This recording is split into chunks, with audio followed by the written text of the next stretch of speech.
Hey crew, Mark Hanemaker here. I'm going to give you a drill, a combat solo drill. Our most recent black box material instructional video that came out is on historical combat solo drills. It's just one volume, because I'm talking, we've got hundreds and hundreds of these things from the old boxing traditions, wrestling traditions, grappling traditions, obviously, penitentiary drills, lots from indigenous fighting arts ideas, Sukobi Wahibito, earth swimming, ground swimming, all about ground mobility. Think of it as like sea lot, but not.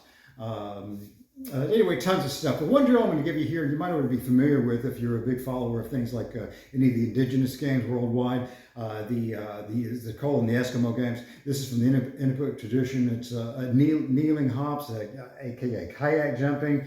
And basically, you do it from this position right here, which is I'm sitting in a dead foot position, which means in steps down, live feet would be up on the balls of the feet.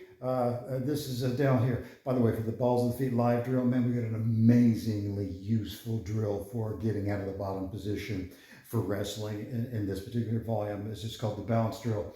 And I just love this drill to no end. I wish I knew it 30 years ago. It was fantastic. Anyway, this Inupiaq tradition drill, or aka kayak jumping, one that was used for feats, purpose, and moving around, but you also see variations of it in the aforementioned earth swimming, the Sukobi Wahibito, which was really more about ground mobility, moving around without having to ever have your hands on the ground. Why? So your hands can be open for fighting, usually weapon acquisition, using the weapon or wielding the weapon. For the drill jump itself, what you're doing is just going from this dead foot position to here, directly into a squat position. I can't believe I caught my hat on that. I'll throw that out of the way.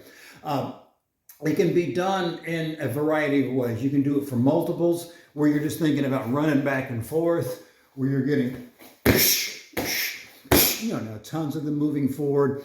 You can do it where you're trying to do jump for distance. If I were trying this lateral, I don't have this lengthwise, but you imagine if I was going to go from here and jump out of frame, you can look for that. But what it was primarily used for is you were making sure that you had the facility to move from here to up, but you were occupied, hence aka kayak jumping. I didn't bring one of my paddles in right now. I'm going to let this short harpoon stand in for it instead, where you want to make sure you can do the exact same jump, get your hands on it, whatever your material is, and you come up with it. You can gradually take the weight up on it, or if you want to make it more the weapons acquisition idea, make sure that you are able to grab hold of something and moving directly into your wielding position.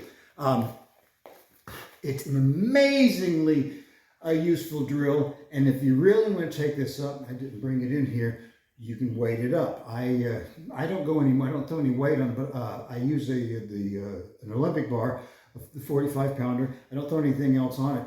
And I'll throw that in sometimes for a few reps to make sure I've got the confidence to move under load of something bigger. Or I use sometimes just the one-handed tomahawk and bowie, because that's the other thing about it. When you're moving up with your weapons, you're going to make sure you're not doing anything untoward. So use your mock-ups initially that would cut yourself up to make sure that you can wield different kinds of blades, know where they are, and know how they have to be in relation to you.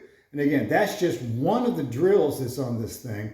And what are the variations? We try and give you the context where their work came from, where they initially just look like little things you sit around and play with, when you're for bragging rights around the campfire at summer camp, or we show where they're going to go, oh, this actually has the combat application, where it came from the historical context. Anyway, if that kind of floats your boat, have a look at that piece of material, the Historical Solo Combat Games Volume 1, or give these a go and try them with things in your hands there. And hopefully you guys find this stuff from the historical tradition, the indigenous traditions, as absolutely lovely as I do. Anyway, thanks for putting your eyes on this crew. Here comes my thumb.